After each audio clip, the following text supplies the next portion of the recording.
वो रात काली और उदास थी। बारिश के बादल तो हट चुके थे, पर फिर भी इमारतों की छतों से पानी के बूंदें टपक रही थी। उस अंधेरी रात में जब मैं एक ऑफिस की मीटिंग खत्म करके घर लौट रहा था,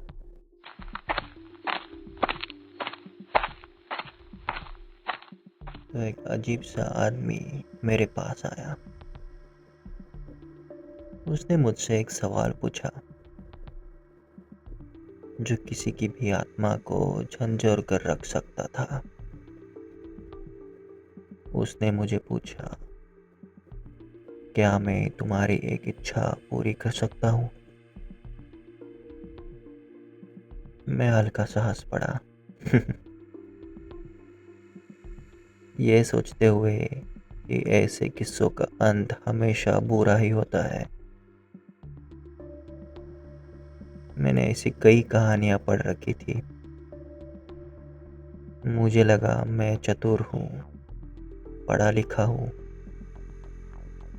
तो मैं इसके झांसे में तो आऊँगा नहीं। तो मैंने एक साधारण सी इच्छा मांगी, जिससे यह आदमी मेरे साथ किसी भी तरह की चालबाजी नहीं कर सकता था। मैंने कहा, हाँ क्यों नहीं, मेरी एक इच्छा है, क्या तुम पूरी करोगे? वो आदमी सिर्फ मुझे देख रहा था। उसने कोई भी जवाब नहीं दिया। मैंने कहा, मुझे 1 रुपया चाहिए। अगर वो सामने वाला आदमी पागल भी होता तो भी मेरी ये इच्छा पूरी कर सकता था। लेकिन वो कोई पागल नहीं था। वो धीरे धीरे करीब 6 फीट मुझसे दूर चला गया।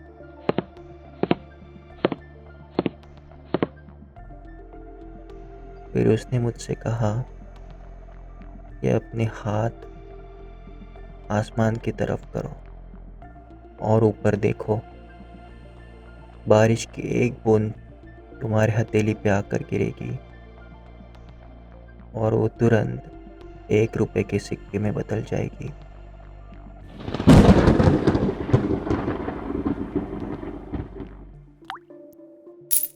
मैं हैरान था। जैसे उस आदमी ने कहा, एकदम 100% उसी तरीके से वो घटना घटी। जब मैंने मेरी नज़र उस 1 रुपए से हटाकर उस आदमी की तरफ की, तो वो आदमी गायब हो चुका था। जब तक मैं घर नहीं पहुंचा, मेरा तो दिमाग ही काम करना बंद कर चुका था। घर जाकर मैं उस 1 रुपए को बस देखता रह गया। ये सोच में मैं पड़ गया था कि ये मेरे साथ में क्या हुआ। क्या वो सच में कोई जादूगर था या कोई इच्छा पूरी करने वाला जिन्न था?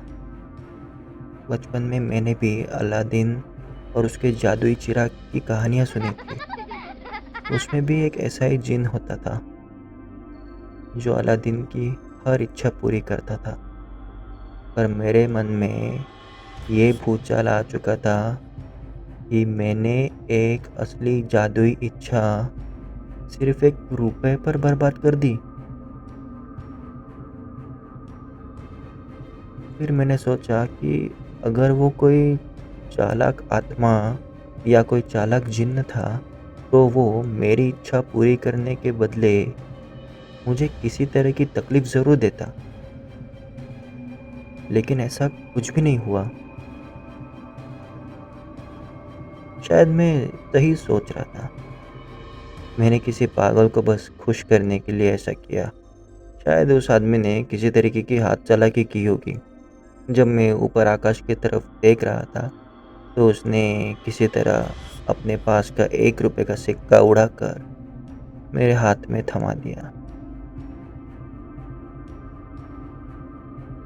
पर मेरा दिल मुझे कह रहा था कि शायद मैंने अपने जीवन का सबसे बड़ा मौका गँवा दिया। अगली कई रातों तक मुझे नींद नहीं आई। मैं सोचता रहा कि काश मैंने कुछ और माँगा होता, जैसे कि शक्ति, बेशुमार दौलत, अमीरी, पर मेरे पास था बस वो ₹1। इसी तरह वो 1 हफ़्ता गुज़र गया। अगले हफ़्ते के शनिवार को मैं ऑफ़िस गया। शनिवार ये एक ही दिन था जब मेरा बॉस ऑफ़िस में आता था। वो अपनी सुंदर सी सेक्रेटरी के साथ अपने दफ़्तर में गया। वो गुस्से से उबल रहा था। थोड़ी देर बाद उसकी सेक्रेटरी आई और उसने मेरे केबिन पे नॉक किया और उसने मुझे बोला कि चलो, तुम्हारी बारात निकलने वाली है। तुम खुद को बहुत स्मार्ट समझते हो ना? मैंने सोचा यार, मैंने क्या किया है? खैर, मैं उस सेक्रेटरी के पीछे चलता गया। जब मैं बॉस के ऑफिस में पहुंचा, तब उसने मेरी तरफ गुस्से से देखा और उसकी सेक्रेटरी उसके बाजू में जाकर खड़ी रही। वो सेक्रेटरी कम और हम सबसे ऐसे बिहेव ज़्यादा करती थी कि वो खुद ही इस कंपनी की बॉस हो।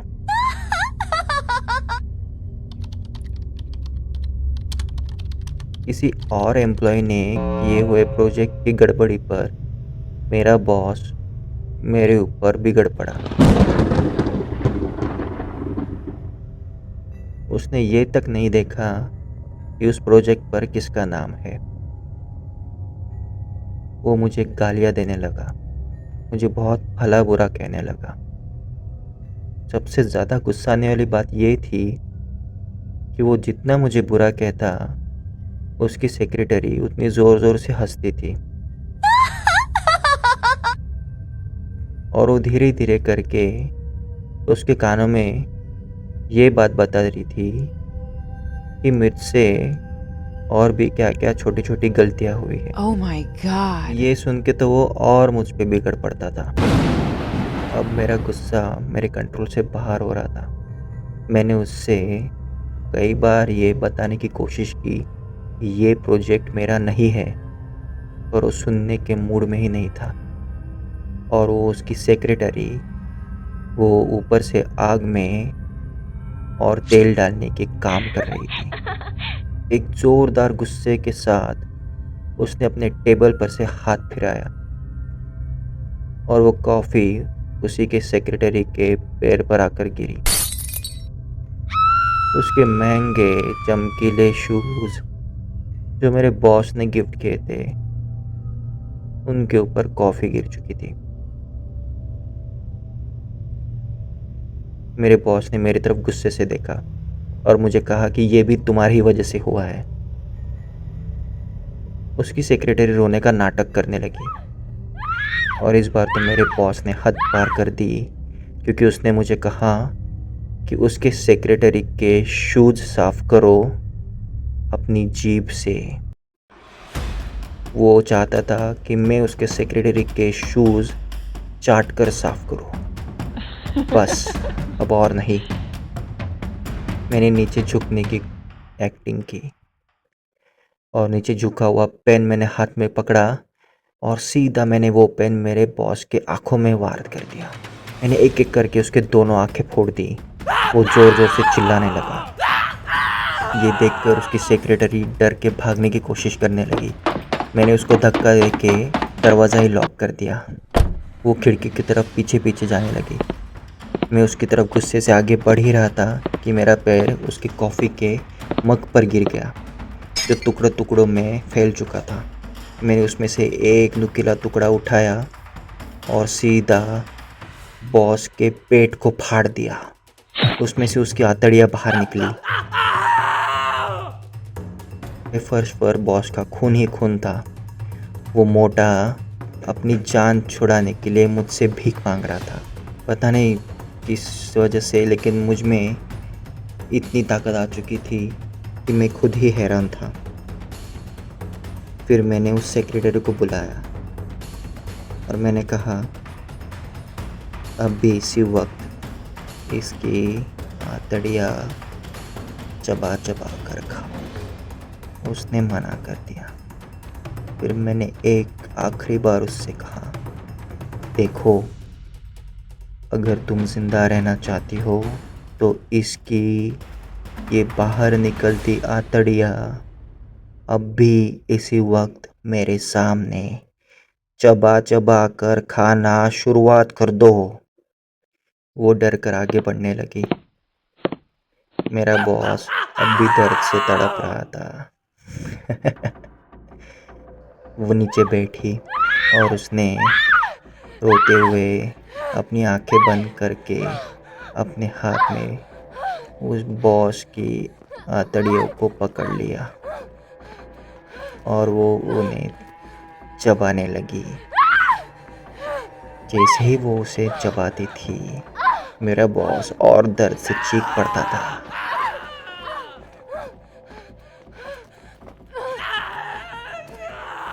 और मुझे बहुत ज़्यादा खुशी होती थी।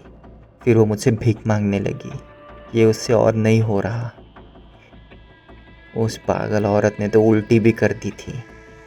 मैंने उसे कहा कि अभी तुम्हें ये उल्टी चाट कर साफ करनी होगी, लेकिन उसने मना कर दिया। तो मैंने उसे ज़ोरदार एक धक्का दे के बॉस के ऑफिस की जो खिड़की थी उसके आर पार फेंक दिया। वो 30वें माले से नीचे गिर चुकी थी। मैंने उस मोटे को उसके टाई से पकड़ लिया और उसे खींचता हुआ ऑफिस में से बाहर लेकर गया। मेरे सारे सहकर्मी मेरा ये शैतानी रूप देखकर इतने ज़्यादा डर चुके थे कि किसी ने भी बीच में आकर मुझे रोकने की कोशिश तक नहीं की। फिर मैं उस हरामजादे को ऑफिस के बिल्डिंग के टेरेस पर लेकर गया। वो तो अभी भी तड़प रहा था, मुझसे अपनी जान की भीख मांग रहा था। तब तक मुझे तो ये पता चल चुका था कि किसी ने ऑफिस में से पुलिस को फ़ोन कर दिया था। मैंने ऑफिस के 50वें माले पर की जो टेरेस थी उससे नीचे देखा। नीचे बहुत सारी पुलिस की गाड़ियों की आवाज़ मुझे सुनाई देने लगी। मैं समझ गया कि ये लोग मुझे और ज़्यादा देर यहाँ टिकने नहीं देंगे। मैंने मेरे तड़पते हुए बॉस का शरीर नीचे फेंक दिया, जो कुछ 5-6 सेकंड के बाद एक पुलिस की कार पर जाकर गिरा। बेचारी कार चकनाचूर हो चुकी थी। उस पल में इतनी खुशी महसूस कर रहा था कि मुझे ये पता चला कि ये तो वही इच्छा थी जो मुझे उस जिन्न से मांगनी चाहिए थी। मैंने अपनी जेब से वो 1 रुपया निकाला। तभी पीछे से 20-25 पुलिस वाले टेरेस पर आ चुके थे। वो मुझे पकड़ने ही वाले थे कि मैंने नीचे छलांग लगा दी। जैसे ही मैं नीचे गिरने लगा, मैंने देखा कि पुलिस के बीच में वही आदमी खड़ा था जो मुझे उस रात को मिला था। इस बार वो अपनी बड़ी बड़ी आंखों से मेरी तरफ देखकर हंस रहा था, लेकिन उसका जबड़ा इतना बड़ा हो चुका था कि जैसे कि वो मुझे अभी निगल लेगा। उसने अपने हाथ फैलाए हुए थे, जैसे कि मुझे पकड़ने की तैयारी ही कर रहा हो। तभी मेरी आखिरी सोच मेरे दिमाग में आई कि ये शैतान तो मुझसे कई ज़्यादा चालाक निकला।